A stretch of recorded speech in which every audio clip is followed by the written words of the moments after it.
The Lord be with you. and with your spirit. A reading from the Holy Gospel according to Matthew. Glory to you, O Lord. When Jesus heard of the death of John the Baptist, he withdrew in a boat to a deserted place by himself. The crowds heard of this and followed him on foot from their towns. When he disembarked and saw the vast crowd, his heart was moved with pity for them, and he cured their sick. When it was evening, the disciples approached him and said, "This is a deserted place, and it is already late. Dismiss the crowd so that they can go to the villages and buy food for themselves." He said to them, "There is no need for them to go away. Give them some food yourselves." But they said to him, "5 loaves and 2 fish are all we have here." Then he said, "Bring them here to me." And he ordered the crowds to sit down on the grass. Taking the 5 loaves and the 2 fish and looking up to heaven, he said a blessing, broke the loaves, and gave them to the disciples, who in turn gave them to the crowds. They all ate and were satisfied. And they picked up the fragments left over, 12 wicker baskets full. Those who ate were about 5,000 men, not counting women and children. The Gospel of the Lord. Praise to you, Lord Jesus Christ. Tomorrow is the feast of Saint John Mary Vianney, the patron of priests. And yesterday, it was supposed to be a celebration of priests. It was Priests' Day yesterday. So allow me to reflect with you some things about Saint John Marie Vianney. Although iba ho yung gospel natin ngayon, pero yung gospel naman ay gospel na rin naman kahapon. Kaya allow me to dwell on Saint John Marie Vianney. So as I mentioned, he was the patron of priests. Noon po, ang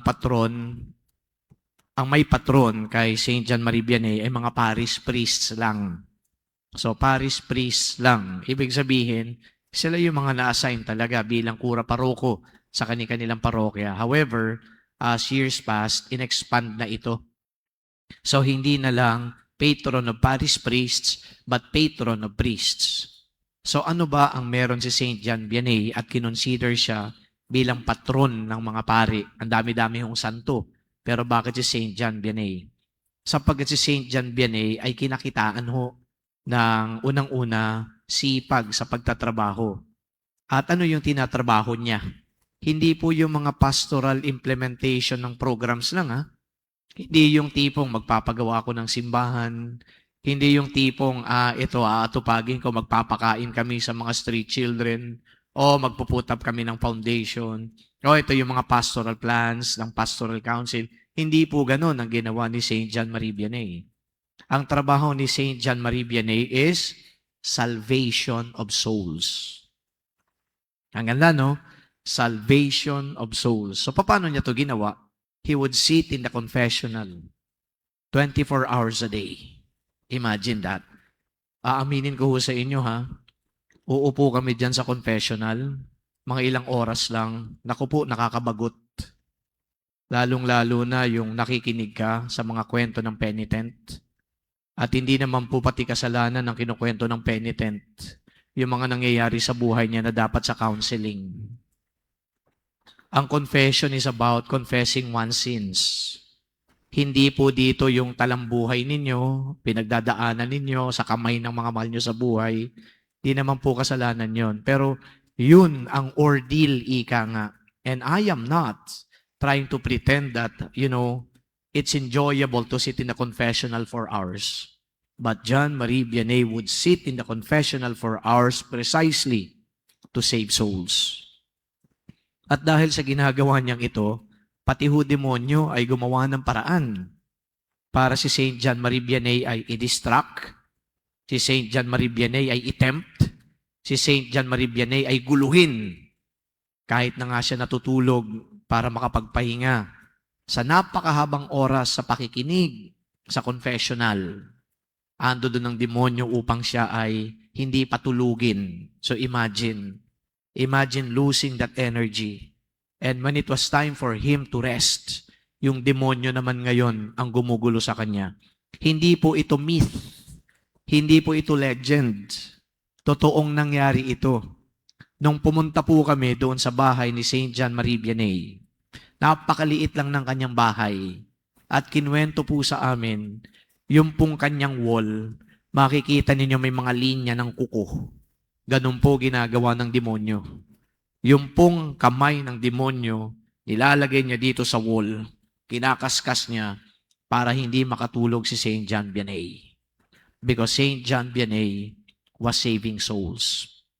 But Saint John Vianney was not a brilliant priest. In fact, ayaw nga ng mga formators siya na magpari siya kasi kulang sa kaalaman, lalong-lalo na sa Latin. Sa inyo pong, baka hindi kayo nakakaalam, kami po magmula pa high school, meron na ho kaming pag-aaral ng Latin, Spanish, nung nag-theology kami, Hebrew, Greek, napag-aralan po namin yan. Pero wala po akong natutunan. Hindi naman po spoken language yan eh. Kung nakakabasa ka, at least nakakaintindi ka ng mga words. Mahalaga na ho yan. But then again, Saint John Marie Vianney was not a brilliant priest in the academic sense of it. That's why the formators saw that maybe John Vianney was not fit for the priesthood. Matatalino naman ho mga pare. Kaya minsan, medyo naiinis din ako na merong ibang mga kritiko, yung mga pare na sinasabi mga pare, mga idiots, mga kulang daw sa pinag-aralan. Naku ho, yung mga pari na yan, talaga matataas ho yung degree na pinag-aralan yan. Yung iba ho nga, dati ng professional, nagpari pa. Isipin nyo, nagtapos siya ng philosophy, nagtapos siya ng theology, yung iba po, nagpursu pa ng higher education, meron pang canon law, yung iba, mga secular courses. So yung nga lang, kaya sinasabi natin, mahina naman tong paring ito. Kasi kapag tumayo sa harapan ninyo, baka hindi ganon. Kagaling magsalita. Pero hindi mo masusukat sa pagsasalita lang, talino ng tao. But then again, going back to John Vianney, kung ano man ang kulang sa kanya, sa kaalaman sa Latin at iba pang mga academic na subjects or courses, pinalitan naman niya ito ng dedikasyon. Sabi niya, zeal for souls. Yun naman ang trabaho ng pare, zeal for souls. Kaya, nung siya ay papunta na doon, nung eventually na ordinahan at papunta na doon sa kanyang unang assignment sa Ars, no? Habang siya ay naglalakad, di niya alam yung simbahan. Saan ba yung simbahan dito? Nakausap niya yung isang local. At habang nagtatanong, meron siyang binanggit na ganito, words to this effect. Sabi niya, show me the way to Ars. And for the rest of your life, I'll show you the way to heaven. Maliit lang ho na locality itong Ars. Pero nung pumunta na doon si Saint John Vianney, yung maliit at sleepy town na kung tawagin ay Ars, A-R-S, abay ito'y nabuhay dahil ang daming mga pilgrims na nagpupunta doon because the cult of John Marie Vianney spread out. Napakinggan nila yung kwento na ito ay very patient, ito ay very holy, ito ay talagang dedicated sa kanyang pagiging pari. Kaya nagpuntahan yung mga pilgrims doon. Kaya yung dating sleepy town, at town na walang activity, walang economic, activities. Ngayon, pag nagpunta kayo doon, meron ng mga hostel, meron ng mga restaurants. Kasi naging pilgrim site, ganong katindi yung naging impact niya, even economically speaking. But we are focusing now on the spiritual impacts of this guy. Kaya, nagdeklara ang simbahan, gawin itong patron ng mga pare. Kasi yung mga pare, ang papel naman talaga nila, ay hindi yung mag-organize ng kung ano-anong mga associations of men and women, hindi yung magpatayo dito ng infrastructure, hindi yung mag-meeting lang ng mag-meeting sa mga, pastoral council members. Talagang dapat ang pare, ang kanyang primordial mission is to save souls. To save souls. And how do we do it? Kay Saint John Vianney, hindi lang doon sa confessional, kundi yung ganito, nagsa-celebrate ka ng misa, mapifeel ninyo at makikita at ma-experience ninyo, hindi yung pare, kundi pagtayo ng pare dito, ang na-experience ninyo at nakikita ninyo ay ang Diyos. Sapagkat naniniwala din si Saint John Vianney doon sa kasabihan na alter Christus ang pari.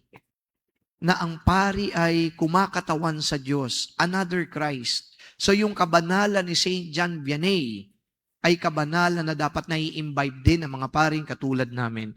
Kaya alam niyo habang binabanggit ko yan, kinikilabutan ako eh. Alam niyo kung bakit? Kasi hindi naman ako banal. Hindi ako banal in the sense of Saint John Vianney. Alam mo yung struggle sa pagpapakabanal, antindi ho niyan. Kaya sabihin man natin na ito yung patron namin, ito yung gusto naming tularan, andun yung struggle namin to be like Him. Kaya marapat lamang na tingnan namin siya bilang aming patron. Kasi bilang patron, hindi lang namin siya dinadasalan, oh, Saint John Vianney, intercede for us. Oh, Saint John Vianney, pray for us. Kundi bilang patron ng mga pare, dapat namin siyang gayahin at tularan. He becomes now the living image of what priest should be. Oh, yun po ang kumbaga papel ni John Vianney sa amin bilang mga pare. At sa inyo, syempre, ang kabanalan ni Saint John Vianney dapat maging infectious. Kasi yung kabanalan na ito ay hindi lamang religiosity na pinapakita sa pagsimba-simba. Ito yung kabanalan na may authentic na relasyon sa Diyos. Walang pagkukunwari, walang pretense, ika nga, kundi totoong pakikipag-ugnayan sa Diyos na ikaw nakikinig sa Kanyang salita, naniniwala sa mga turo ng Diyos at isinasabuhay ang lahat ng ito. So today, as we honor this man, Saint John Marie Vianney, sana ay patuloy na ang Diyos magpadala ng mga pari na banal, may malasakit sa kanyang kapwa at higit sa lahat, pari na maglilingkod upang dali ng kaligtasan ng kaluluwa. At ito ay ilayo sa impyerno. And for the last point, ngayon po hanggang Miyerkules, ang mga pari po ng Archdiocese of Manila ay magse-celebrate ng Clergy Day. Pupunta po kami sa Bataan at kasama po namin ang Archbishop ng Manila. Yung Clergy Day ay parang R&R ito, Rest and Recreation. So hindi lamang nagtatrabaho, hindi lamang nagdadasal, kailangan din namin na magkasama-sama para makapagpahinga kasama ang mga kapatid naming pare. So for 3 days, we will be together. So pray for this gathering also, priests in the Archdiocese of Manila, that this gathering may forge brotherhood and unity between and among us priests in the Archdiocese. Kaya po sa 3 araw na to, ay hindi nyo muna makikita ang poging rector ng EDSA Shrine. So hayaan nyo muna na kung sino man ang pare na magmimisa dito, pero tandaan ninyo, lahat naman ng misa equally valid. Sapagkat hindi yan sa pagkatao ng pare nagbimisa, kundi dahil nga ang pare ay alter Christus, ang misang yan ay sakripisyo ni Jesus. May Saint John Vianney pray for us. Amen.